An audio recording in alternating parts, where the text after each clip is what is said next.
Tapi yang mengharukan adalah datang ke kelurahan-kelurahan.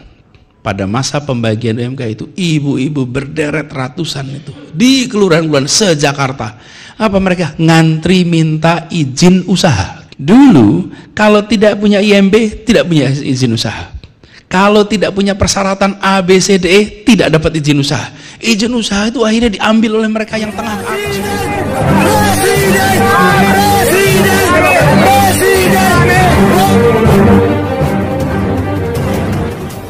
Assalamualaikum warahmatullahi wabarakatuh.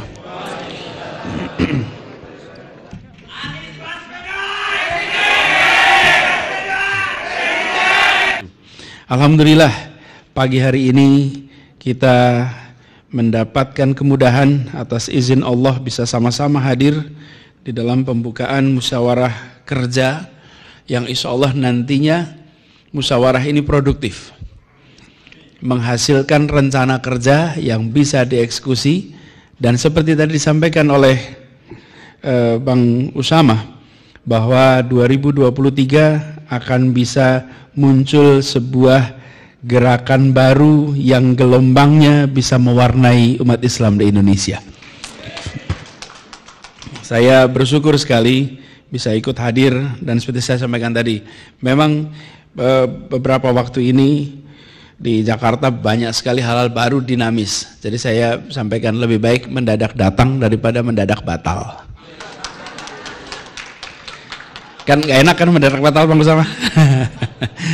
Mendadak datang daripada mendadak batal.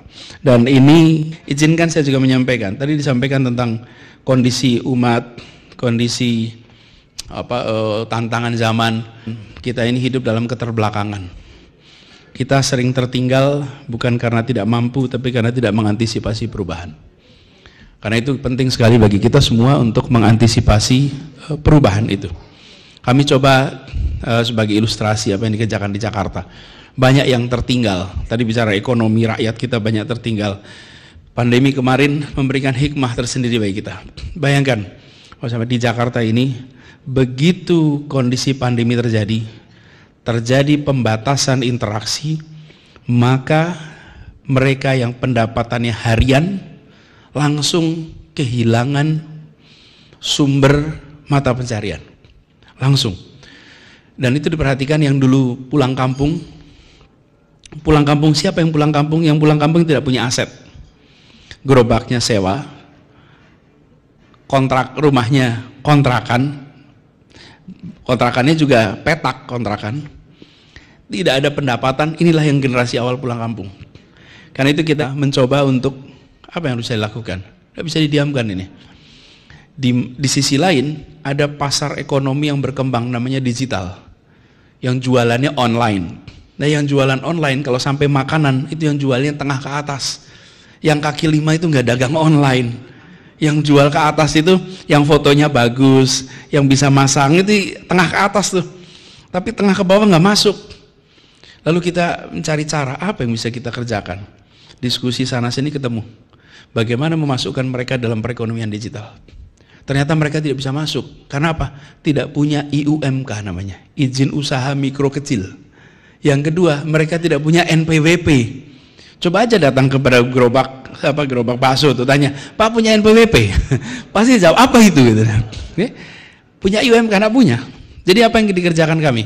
Yang kami kerjakan adalah mengirimkan petugas menyisir semua pedagang kaki lima dan membagikan IUMP dan NPWP kepada mereka semua.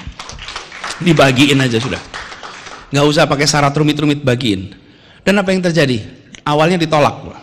Karena kalau petugas datang tuh biasanya mau gusur, Pak. Jadi waktu datang mendata itu mereka mengira akan ada proses pengusahaan. Sebetulnya akan diberikan izin, tapi yang mengharukan adalah datang ke kelurahan-kelurahan. Pada masa pembagian UMK itu, ibu-ibu berderet ratusan itu di kelurahan-kelurahan se-Jakarta. Apa mereka? Ngantri minta izin usaha supaya di rumahnya punya izin. Dulu kalau tidak punya IMB, tidak punya izin usaha. Kalau tidak punya persyaratan A, B, C, D, E, tidak dapat izin usaha. Izin usaha itu akhirnya diambil oleh mereka yang tengah ke atas semua. Yang bawah-bawah tidak punya apa-apa. Rumahnya aja ngontrak, ukurannya bilik, asetnya tidak ada, bagaimana mereka bisa dapat izin? Kemarin semua berizin, ini bagian dari hikmahnya. Bagi. Dan apa yang terjadi? Dari cuma 58.000 sepanjang sejarah Jakarta, yang punya IUMK itu cuma 58.000. Dalam waktu kurang dari 1 tahun menjadi 252.000 pemilik IUMK se-Jakarta. Dan ketika mereka punya, apa yang terjadi? Mereka tersambung dengan pacar digital. Ini satu ketika saya pernah mengalami, malam-malam makan pecel lele di kawasan Pasar Jumat. Jam 9, jam 10 malam. Lalu pesan pecel lelenya, kaki 5 otomatis di pinggir jalan. Ya warung pecel lele yang biasa kita lihat itulah. Ketika pesan, lama juga nggak datang ini pesanannya. Jadi akhirnya saya minta tolong sama tim saya, asisten tolong ditanyain ini kok makanannya nggak kunjung datang gitu.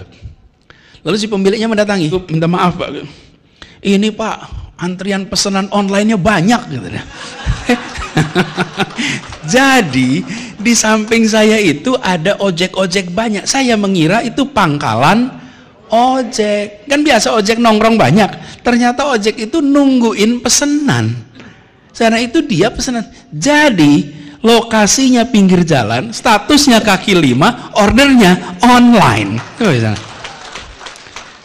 Kan saya tanya kenapa? Iya, terus dia cerita sudah punya IUMK, sudah punya NPWP, sehingga dia masuk di dalam pasar digital.